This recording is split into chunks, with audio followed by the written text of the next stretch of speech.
व्यवस्थाएं बनी हैं। एक तरफ जहां बेटी बचाओ बेटी पढ़ाओ जैसी योजनाओं से फीमेल फिटसाइट जैसी सामाजिक कुरीतियों में कमी आई है और शिक्षा के क्षेत्र में प्रगति देखने में आई है, वहीं वन स्टॉप वन सेंटर की स्थापना जैसे कदमों से महिलाओं को एक माध्यम दिया गया है जहां वे अपनी शिकायतें दर्ज करवा सकती हैं। अक्सर बजट में हम सरकार के आने वाले कदमों या योजनाओं या उनके विजन के बारे में जानते हैं, तो इस बार भी हमने 2021-22 के बजट में कई ऐसी बातें सुनी पढ़ी जिनमें हमने पाया कि महिलाओं के सशक्तिकरण और उनकी सुरक्षा के लिए सरकार प्रतिबद्ध है। रंजना जी, बजट पेश करते हुए वित्त मंत्री ने कहा कि महिलाएं अब हर क्षेत्र में, हर सेक्टर में, हर शिफ्ट में काम कर सकेंगी, उनकी सुरक्षा व्यवस्था पुख्ता होगी। तो इससे हम क्या अनुमान लगा सकते हैं कि सरकार की जो पुरानी योजनाएं हैं उन्हें सरकार और मजबूत बनाएगी या कुछ और नए कदम सरकार उठा सकती है? देखिए, लगातार विकास होता है और खासतौर से ऐसे समय में जबकि इतनी बड़ी विपदा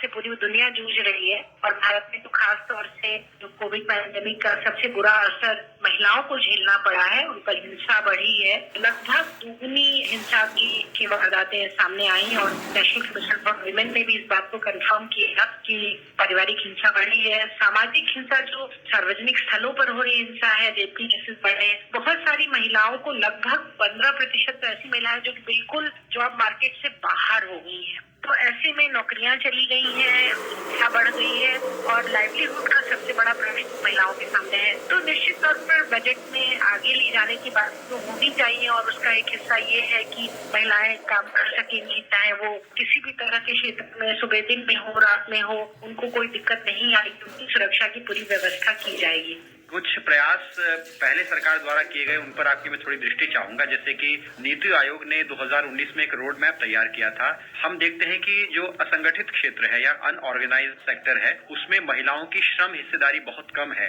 लेकिन जो नीति आयोग ने एक रोड मैप तैयार किया था उसमें ये तय था कि 5 सालों में महिलाओं की श्रम हिस्सेदारी या जो लेबर फोर्स पार्टिसिपेशन जिसे हम कहते हैं उसको 30% तक बढ़ाया जाए। इसमें महिलाओं के लिए बेहतर रोजगार के अवसर भी पैदा हों। तो आप किस तरह से देखते हैं कि सरकार ने जो कदम उठाए हैं ये कितना, अगर ये सफल होता है तो आगे कितना सशक्तिकरण में इससे लाभ होगा? 94% जो रोजगार परक महिलाएं हैं वो informal sector of the economy में है और नए सेक्टर में तो 6% महिलाएं हैं और उसमें भी जो 94% है उसका भी जो एक बहुत बड़ा हिस्सा है जो कि लगभग 90% है वो एग्रीकल्चर में है। तो उस हिसाब से तो देखा जाए तो ज्यादातर महिलाएं जो काम कर रही हैं, जो कमा सकती हैं, जिनके रोजगार में कोई वेजेस से जुड़े हुए रोजगार हैं, वो इनफॉर्मल सेक्टर में और इनफॉर्मल सेक्टर में भी एग्रीकल्चर सेक्टर में है। तो ऐसे में जो हमारी योजनाएं हैं, खासतौर से जो महात्मा गांधी मनरेगा की योजना में जो पैसा बढ़ाया गया है उससे महिलाओं को जरूर लाभ होगा और उनको कुछ न कुछ लोकल गाँव के स्तर पर रोजगार मिलेगा और उनको उसमें लाभ होगा।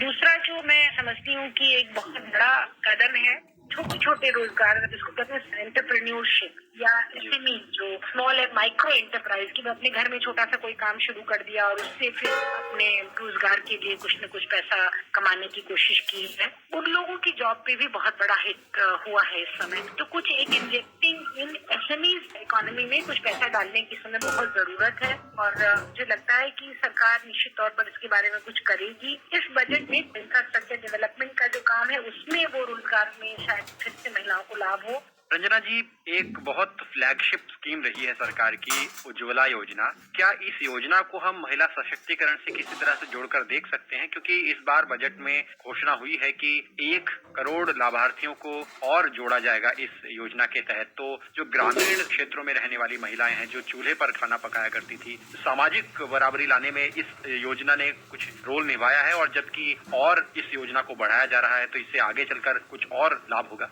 देखिए, ये तो बिल्कुल सही बात है कि चूल्हे पर खाना बना करके न सिर्फ स्वास्थ्य खराब हुआ बल्कि आंखें खराब हुई औरतों की और फिर उसके बाद वो जिम्मेदारी चूल्हे के लिए संसाधन जुटाने की, लकड़ी जुटाने की, तो सब औरतों पे ही बोझा रहा है। तो इस योजना के जरिए जब गैस के सिलेंडर दिए गए हैं तो औरतों को काफी लाभ हुआ और 1 करोड़ औरतों को अगर और जोड़ा जाएगा तो फिर इससे एक बड़ी संख्या में एक मॉडर्न इक्विपमेंट से उनको जोड़ा जाएगा और उससे उनको लाभ होगा। जो बजट में स्कीम्स के लिए जो प्रावधान किए गए हैं, एलोकेशंस हुए हैं, उसका इस्तेमाल कहीं व्यवहारिक तौर पर होता हुआ अगर हम देख रहे हैं तो एक योजना मुझे नजर आती है जिसका मैंने जिक्र किया, वन स्टॉप सेंटर, यानी एक ऐसा रिड्रेसल, एक ऐसी जगह दी गई जहां महिलाएं अपनी किसी भी तरह की हिंसा की शिकायत दर्ज करवा सकती हैं, उन्हें काउंसलिंग दी जाती है। और देश भर में ये अलग अलग जगह पर ऐसे वन स्टॉप सेंटर, जिन्हें सखी केंद्र भी कहा जाता है, तो वहां महिलाएं अपनी शिकायतें दर्ज करवाती हैं। ये कितनी महत्वपूर्ण पहल रही है और आपको क्या लगता है कि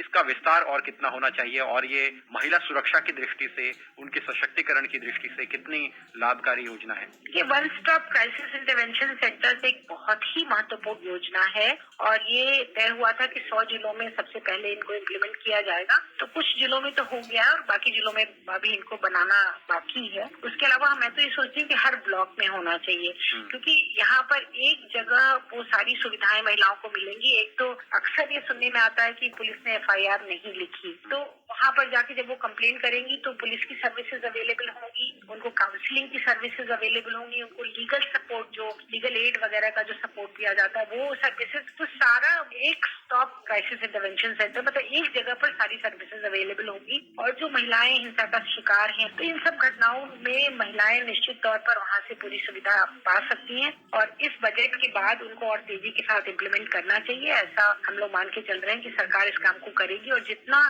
टारगेट तय हुआ था वो सारे क्राइसिस इंटरवेंशन सेंटर साल के अंत तक न सिर्फ स्थापित हो जाएंगे बल्कि चलने भी लगेंगे। आप जैसे विशेषज्ञ ही रंजना जी कहते हैं कि अगर आर्थिक तौर पर हम सक्षम हैं तो हमारा समाज में सशक्तिकरण होता है, तो महिलाओं को भी अगर आर्थिक रूप से सक्षम वे हो सकें तो आगे चलकर वे अपने रास्ते तलाश कर सकती हैं, उनका सशक्तिकरण हो सकता है। इस ओर सरकार ने कुछ अहम कदम जैसे उठाए हैं जिनका मैं जिक्र करना चाहूंगा, जिन पर आपकी टिप्पणी भी चाहूंगा। जैसे कि महिलाओं को बाजार देने के लिए और उन्हें उद्यमी बनाने के लिए एक योजना चली, support to training and employment program यानी स्टेप, और दूसरी तरह से डिजिटल लिटरेसी की तरफ भी उन्हें प्रोत्साहित किया गया कि न सिर्फ वो रोजगार करें बल्कि डिजिटली वो लिटरेट होकर इंटरनेट के जरिए, मोबाइल फोन के जरिए अपने व्यापार को आगे बढ़ा सकें। और स्किल डेवलपमेंट में भी उनके सशक्तिकरण को लेकर काफी योजनाएं हैं। ग्रामीण क्षेत्रों में और शहरों में जो महिलाएं अपना काम शुरू करना चाहती हैं और आर्थिक रूप से सक्षम होना चाहती हैं, तो ऐसी योजनाएं उनके सशक्तिकरण में कितनी मददगार साबित हो रही हैं और आगे चलकर भविष्य में इन योजनाओं का आप कितना बड़ा महत्व देखती हैं? जो रोजगार की बात हम कर रहे हैं, स्किलिंग के लिए पे बहुत ज्यादा जोर दिया गया है कि स्किलिंग प्रोग्राम हो। स्किलिंग के लिए बहुत जरूरी है कि महिलाओं के लिए एक अलग से कोटा तय किया जाए कि जितने स्किलिंग प्रोजेक्ट्स चल रहे हैं उसमें कम से कम 50% महिलाओं की स्किलिंग के लिए होगा, तभी ये हो पाएगा। कि वर्क फोर्स पार्टिसिपेशन में आपने ही कहा और सब लोग हम जानते हैं, सारे रिसर्च से पता चला है कि 10% महिलाएं तो पहले ही बाहर हो गई हैं और पहले भी हम लोग दुनिया के आंकड़ों में काफी नीचे हैं। तो ऐसे में जब हम स्किल करेंगे उनको खास तौर से और बहुत सारे उनसे जोड़ेंगे, जो कहते हैं जो स्टेप प्रोग्राम के तहत भी स्किलिंग का काम है, तो तमाम इस तरह के उद्योगों से जोड़ेंगे ताकि उनको रोजगार में जाने का मौका मिले और वो रोजगार के एवेन्यूज उनके सामने खुले और उनका वर्क फोर्स पार्टिसिपेशन रेट फिर से बढ़े। जो भी विकसित देश है वहाँ की महिलाओं के वर्क फोर्स पार्टिसिपेशन रेट बहुत हाई है, वर्क फोर्स पार्टिसिपेशन रेट है, उसमें उनकी भागीदारी बढ़े। स्टेप योजना निश्चित तौर पर एक अच्छी योजना है और उसमें और बड़े इन्वेस्टमेंट की जरूरत है। दूसरा वो भी तो है micro units development and refinance agency, जो मुद्रा का जो किया गया इंटेंसिव में इम्प्लीमेंटेशन का एक बहुत अच्छा डिजाइन बनाया गया है जो लोअर एफिशिएंसी पर काम कर रहा है, अभी उसको भी आगे बढ़ाने की जरूरत है। रंजना जी, कार्यक्रम में हमसे जुड़ने के लिए और